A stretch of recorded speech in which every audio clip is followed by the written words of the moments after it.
Movie की starting जेसी और गरल नाम के कपल को दिखाने से होती है, जो छुट्टियां मनाने के लिए अपने फार्म हाउस जा रहे थे। आगे कार में उनकी बातों से हमें पता चलता है कि उनकी मैरिज लाइफ में बहुत प्रॉब्लम चल रही है, इसलिए वो लोग साथ में बिताने के लिए फार्म हाउस जा रहे हैं। जिसके थोड़ी देर बाद वो लोग फार्म हाउस पहुंच जाते हैं। फार्म हाउस में जेसी को मीट मिलता है, तो वो उस मीट को काट कर एक कुत्ते को खाने के लिए दे देती है। थोड़ी देर बाद गरल जेसी को लेने के लिए बाहर आता है और गरल को देखकर वो कुत्ता बिना कुछ खाए वहां से भाग जाता है। फिर गरल जेसी को लेकर घर के अंदर जाने लगता है और हम देखते हैं कि वो लोग घर के पीछे का दरवाजा बंद करना भूल गए हैं। फिर रात को जेसी एक खूबसूरत नाइट ड्रेस पहनकर तैयार हो जाती है और बेड पर लेट जाती है। तभी वहाँ गरल आता है और वो जेसी के दोनों हाथों को हथकड़ियों से बेड पर बांध देता है। आगे गरल जेसी को काफी अजीब चीजें करने को कहता है, क्योंकि रोज रोज एक ही पोजीशन में कर करके इन्हें मजा नहीं आ रहा था। लेकिन जेसी ऐसा करने से मना कर देती है। जेसी गरल को हथकड़ियां खोलने के लिए कहती है, लेकिन गरल उससे मना कर देता है। इसके तुरंत बाद ही उसे हार्ट अटैक आता है और वो जेसी के ऊपर गिर जाता है। जेसी को कुछ समझ नहीं आता है, वो उसे अपने ऊपर से हटाने की कोशिश करती है, जिस चक्कर में वो बेड से नीचे गिर जाता है। जेसी को लगता है कि वो उसके साथ प्रैंक कर रहा है। तभी वहाँ एक भूखा कुत्ता आता है और हस्बैंड को खाने लगता है, जिससे जेसी समझ जाती है कि गरल खत्म है। जेसी उस कुत्ते को रोकने की कोशिश करती है, लेकिन उसके हाथ हथकड़ियों से बंधे होने के कारण वो कुछ नहीं कर पाती है और वो कुत्ता गरल की बॉडी को खाने लगता है। तभी एकदम मरा हुआ गरल उठकर खड़ा हो जाता है, जिसे देखकर जेसी काफी ज्यादा खुश होती है और उसे लगता है कि वो जिंदा है। पर गरल तो सांप बना पड़ा है और अब जो उसके सामने उससे बात कर रहा है वो बस उसके माइंड का इमेजिनेशन है।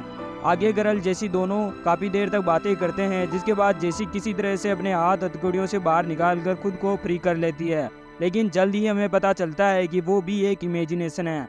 मूवी के डायरेक्टर के लिए 2 नहीं 5-10 गालियां जरूर लिखे। वो जेसी की इमेजिनेशन थी, यानी कि अब जेसी खुद को और गरल को इमेजिन कर रही है। अब आगे मूवी में हम इमेजिनेशन वाली जेसी को इमेजिनरी जेसी कहेंगे, ताकि वीडियो में कोई कंफ्यूजन न हो उसके। इसके बाद तीनों बात करते हैं और हम समझ पाते हैं कि इमेजिनरी जेसी रियल जेसी को पॉजिटिव साइड दिखाती है और गरल जेसी को नेगेटिव साइड दिखाता है। गरल जेसी को डिमोटिवेट करता है और कहता है कि तू यहीं पर वहीं मर जाएगी, और दूसरी ओर इमेजिनरी जेसी हम उसे हिम्मत देते हुए कहती है कि तुम्हें हार नहीं मानना चाहिए। और थोड़ा समय बीत जाने के बाद जेसी को प्यास लगने लगती है और फिर वो अपने बेड के साइड में पानी की गिलास देखती है। फिर जेसी उस गिलास को उठाती है और बड़ी ही मुश्किल से पानी पीती है, और पानी पीने के बाद वो थोड़ी देर के लिए सो जाती है। तभी आधी रात को उसकी आंख खुलने पर उसे रूम में एक काफी डरावना आदमी दिखाई देता है।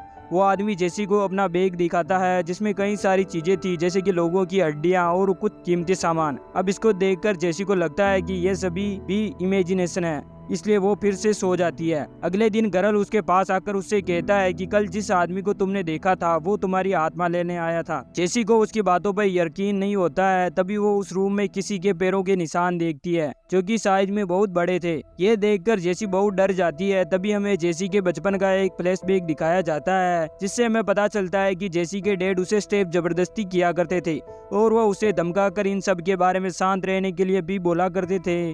उसके डैड जिस तरह से उसे यह सब कहते थे, उससे हमें समझ पाते हैं कि वो इन सब का दोस्त जेसी पर डालना चाहते थे, कि यह सब उसी की वजह से हुआ है। जेसी उस टाइम छोटी थी, इसलिए उसे लगता है कि उसकी गलती और वो अपनी मॉम को डैड की हरकत नहीं बताती थी, और तब से लेकर अब तक जेसी ने अपने डैड की करतूतों के बारे में किसी को नहीं बताया था। फिर प्रेजेंट में जेसी की आंख खुलने पर वो देखती है कि वो कुत्ता उसे ही खाने की कोशिश कर रहा है। यह देखकर जेसी उसे लात से मारती है, तो वहाँ से वो कुत्ता भाग जाता है और फिर वापस आकर जेसी के पैरों को काट लेता है। जिसके बाद वो कुत्ता उसे छोड़कर फिर से गरल की बॉडी को खाने लगता है। इस दौरान गरल जेसी के पास आकर कहता है कि जल्दी तुम्हें इतनी हिम्मत भी नहीं बचेगी कि तुम कुत्ते को भगा पाओ, और तब ये कुत्ता तुम्हें नोच नोच कर खा जाएगा। अब जेसी की आंख लग जाती है और इस बार जेसी अपने बचपन को हथकड़ियों में बंधा हुआ देखती है। फिर वो जेसी को कुछ बताती है, जिसके बाद सीन डिनर टेबल की ओर शिफ्ट होता है, जहाँ पर जेसी अपनी फैमिली के साथ डिनर कर रही थी। डिनर करते हुए गलती से जेसी के हाथों में कांच का ग्लास टूट जाता है और फिर उसके हाथों से खून निकलने लगता है। अब इस इंसिडेंट को देखकर प्रेजेंट में जेसी को याद आता है कि खून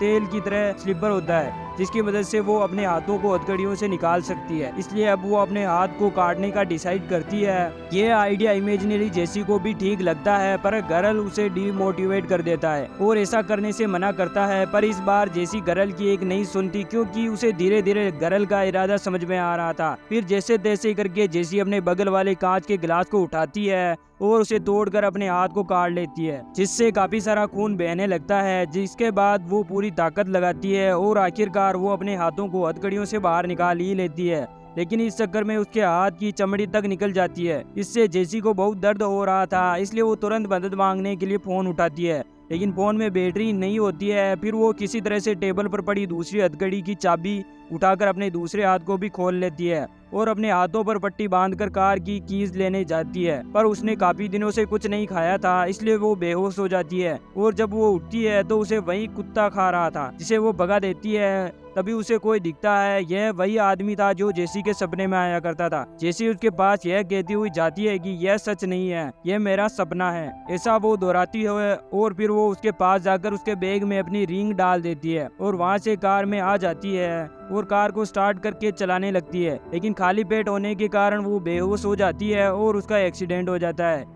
एक्सीडेंट की आवाज सुनकर आसपास के लोग जेसी को हॉस्पिटल में नाक देते हैं, जहां पर पुलिस भी आ जाती है। हॉस्पिटल में जेसी को सवाल पूछते हैं, जिस पर जेसी उन्हें यह कह देती है कि मुझे कुछ याद नहीं है। आगे जेसी को गर्ल के इंश्योरेंस के पैसे भी मिल जाते हैं और जेसी भी अब बहुत आगे बढ़ जाती है। एक दिन वो अपनी बालकनी में बैठकर पेपर देख रही थी, तभी उसे पता चलता है रेमन नाम के एक सीरियल किलर के बारे में, जो कि बिल्कुल वैसा ही था जैसे जेसी अपने सपने में देखा करती थी। अगली सुबह जेसी उस किलर से मिलने जाती है। उस किलर ने कभी कुछ नहीं बोला था, लेकिन जैसे ही वह जेसी को देखता है तो वो कहता है कि तुम रियल नहीं हो। फिर जेसी उसे सब्सक्राइब की बोलती है और मूवी खत्म हो जाती है।